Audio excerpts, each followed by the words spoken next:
Assalamualaikum warahmatullahi wabarakatuh. Perkenalkan, nama saya Widya Kusumawardani dari Prodi PGSD 02 NPM 20540052.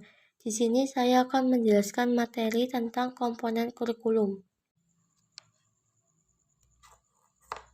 Komponen kurikulum.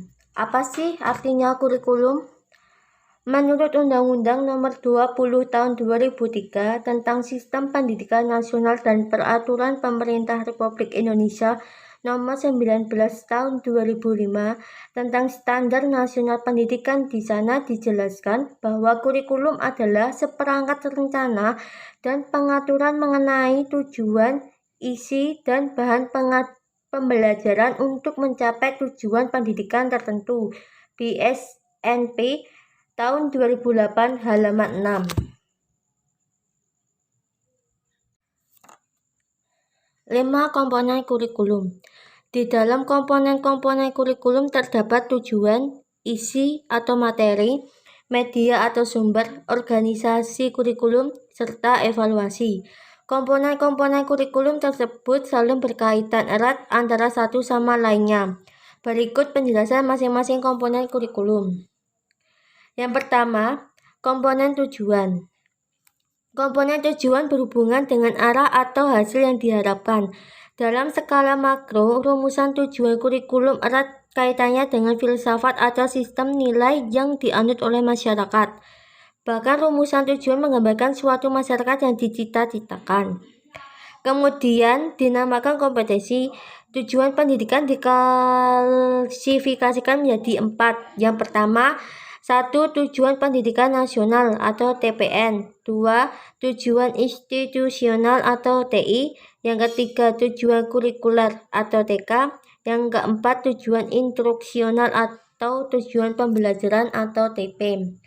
Yang pertama, tujuan pendidikan nasional adalah tujuan yang bersifat paling umum dan merupakan sasaran yang harus dijadikan pedoman oleh setiap usaha pendidikan. Tujuannya untuk membentuk perilaku yang ideal sesuai dengan pandangan hidup dan filsafat suatu bangsa yang dirumuskan oleh pemerintah dalam undang-undang.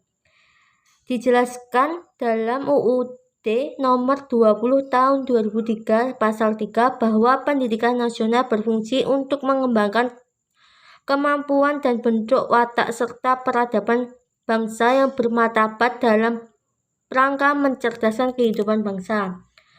Yang kedua, tujuan institusional adalah tujuan yang harus dicapai oleh setiap lembaga pendidikan. Tujuannya adalah untuk mencapai tujuan umum yang dirumuskan dalam bentuk kompetensi lulusan setiap jenjang pendidikan.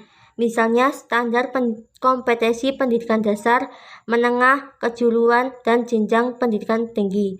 Yang ketiga, tujuan kurikuler adalah tujuan yang harus dicapai oleh setiap bidang studi atau mata pelajaran. Tujuannya untuk mencapai tujuan lembaga pendidikan. Dengan demikian, setiap tujuan kurikuler harus dapat mendukung dan diarahkan untuk mencapai tujuan institusional. Yang keempat, tujuan pembelajaran yang merupakan bagian dari tujuan kurikuler dapat didefinisikan sebagai kemampuan yang harus dimiliki oleh setiap anak didik setelah mereka mempelajari bahan tertentu dalam bidang studi tertentu dalam satu kali pertemuan. Yang kedua, kompetensi, isi atau materi. Isi kurikulum merupakan komponen yang berhubungan dengan pengalaman belajar yang harus dimiliki siswa. Kompetensi materi adalah komponen yang didesain untuk mencapai komponen tujuan. Yang dimaksud dengan komponen materi adalah bahan-bahan kajian yang terdiri dari ilmu pengetahuan, nilai, pengalaman, dan keterampilan yang dikembangkan ke dalam proses pembelajaran guna mencapai komponen tujuan. Siswa dalam bentuk interaksi dengan lingkungannya, lingkungan orang-orang, alat-alat, dan ide-ide. Tugas utama seorang guru adalah menciptakan lingkungan tersebut untuk mendorong siswa melakukan interaksi yang produktif dan memberikan dirancangnya dalam suatu rencana mengajar. Yang ketiga, metode atau strategi. Strategi dan metode merupakan komponen ketiga dalam mengembangkan kurikulum. Komponen ini merupakan komponen yang memiliki peran yang sangat penting, sebab berhubungan dengan implementasi kurikulum. Begitu pula dengan pendapat T. Raggioni yang mengartikan strategi pembelajaran sebagai pola dan urutan umum perbuatan guru siswa dalam mewujudkan kegiatan belajar mengajar untuk mencapai tujuan yang telah ditentukan. Dari dua pengertian, ada dua hal yang perlu diamati. Yang pertama, strategi pembelajaran yang merupakan rencana tindakan atau rangkaian tindakan termasuk penggunaan metode dan pemanfaatan sebagai sumber daya atau kekuatan dalam pembelajaran. Yang kedua, strategi disusun untuk mencapai tujuan tertentu. Metode adalah upaya untuk mengimplementasikan rencana yang sudah disusun dalam kegiatan nyata agar tujuan yang telah disusun tercapai secara optimal. Metode juga digunakan untuk merealisasikan strategi yang telah ditetapkan. Dalam satu strategi pembelajaran digunakan beberapa metode. Strategi berbeda dengan metode. Strategi ini menunjukkan pada a plan of operation achieving something, sedangkan metode adalah a way in achieving something. Istilah yang juga memiliki kemiripan dengan strategi adalah pendekatan. Sebenarnya pendekatan berbeda dengan strategi maupun metode. Metode dapat diartikan sebagai titik tolak atau sudut pandang terhadap proses pembelajaran. Roy Killer tahun 1998. Yang keempat, organisasi kurikulum.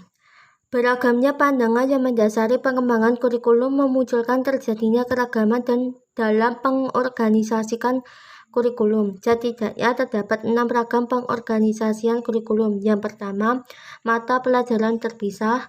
2. Mata pelajaran berkorelasi. Yang ketiga, bidang studi. Yang keempat, program yang berpusat pada anak. Yang kelima, inti masalah. Yang keenam, eclectic program. Yang kelima, komponen evaluasi. Evaluasi merupakan alat ukur untuk mengetahui keterlaksanaan program dan juga tingkat keberhasilan yang telah dicapai dikaitkan dengan rencana yang telah ditetapkan oleh kurikulum. Alat evaluasi kurikulum harus ditetapkan secara valid dan dapat menilai seluruh aspek kurikulum, proses, dan hasilnya. Tujuan evaluasi yang komprehensif dapat ditinjau dari 3 dimensi, yaitu dimensi 1, formatif sumatif, dimensi 2, proses produk, dan dimensi 3, operasi keseluruhan proses kurikulum atau hasil belajar siswa. Dengan adanya 3 dimensi itu, maka dapat digambarkan sebagai kubus. Selain itu, dapat lagi kurikulum ditinjau dari segi historis, yaitu bagaimanakah kurikulum yang sebelumnya dipandang oleh antecedent. Pengembangan kurikulum merupakan proses yang tidak pernah berakhir. Olivia 1988. Proses tersebut meliputi perencanaan, implementasi, dan evaluasi. Evaluasi merupakan komponen untuk melihat efektivitas pencapaian tujuan. Fungsi evaluasi menurut Stephen 1967 adalah evaluasi sebagai fungsi sumatif dan evaluasi sebagai fungsi formatif. Cukup sekian materi yang saya jelaskan mengenai tentang komponen-komponen kurikulum. Apabila ada salah kata saya mohon maaf. Semoga bermanfaat. Wassalamualaikum warahmatullahi wabarakatuh.